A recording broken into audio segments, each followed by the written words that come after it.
Hello, good afternoon po. Papakita ko lang sa inyo ang aking mga harvest na flowers. Ayan. Isang bunch, malaking bunch ng blue and pink statice. Mas maraming mag-flower itong aking blue statice kaysa dun sa pink. But, yan. Tapos, ito yung aking Lisianthus. Yan, bunch of Lisianthus. Green, yung apricot, champagne. Tapos, purple, light purple, pastel purple na si Lisianthus. Meron din pala akong na harvest na dahlia. Ito yung red fox. Tsaka yung Joey Linda. Yung isa, yung Evelyn, hindi siya nabuhay. So, ibabalik natin yung, sasabihin natin doon sa pinagbilhan, tapos re-replace nila for next year. Ayan. So, yun ang ating mga bulaklak. At, ayun pa.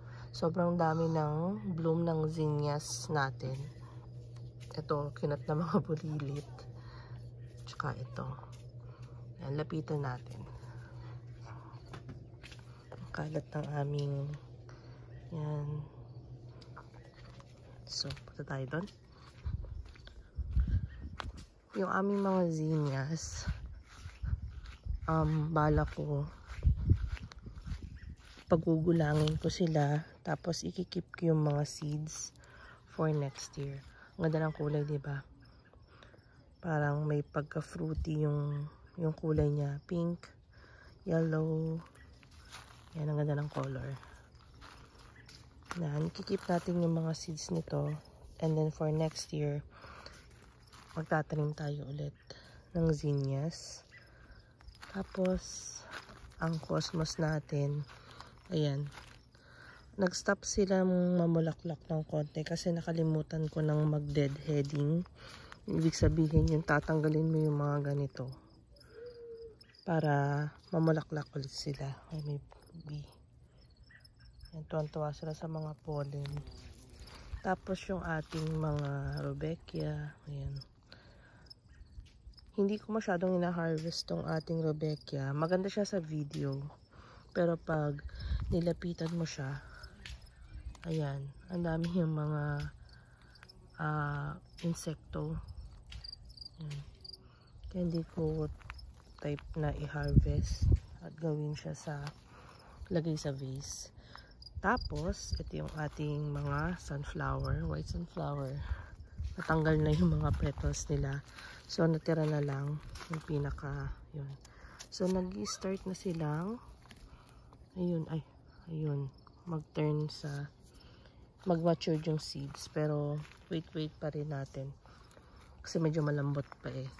Pero dahil sa bumibigat na yung head nila, nagpo-fall off. So, niligyan ko ng tali. Ayan. Tapos, itong ating statice, ito yun. Mas madami yung blue natin. Pero yung pink, nagsisimula na rin naman yung pink. Pero mas masipag mamulaklak tong ating purple. Ayan. Tapos, straw flowers. Ang ating few. Ito yung ating daisies. Dapat pala medyo maaga-aga ako nagpa-buhay nito. Kasi magsa-September na nag-start na lumamig. Ito pa lang yung bloom nila. But anyway, yeah, next year mag-try tayo ulit. Tapos, ito yung ating aster. Yan. Ganda ng color nito. Type ko. Yung pink din. Cute. Yan. Pero hindi ko siya masyadong hina-harvest. Napansin ko ito, itong kulay na ito. Nung last time, ang dami niyang spider mites. Tingnan natin. Pero mukhang nawala na eh. Yeah, nawala na nga. Pero ang daming spider mites nitong purple. Ayan. Ganda. Tapos, itong ating Lisianthus, halos na harvest ko na lahat yung mga branch na. Kaya ayan, makita nyo.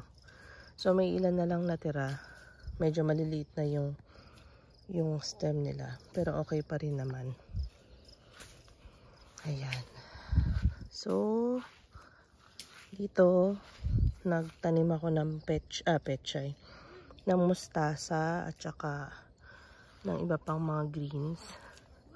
Kasi simula na silang tumubo. Yun. Ayan. So wait lang pa ng ilang mga days bago sumibol. So yun lang ang update natin sa ating flower garden. Ayan. So I'll see you again next time and thank you. Bye.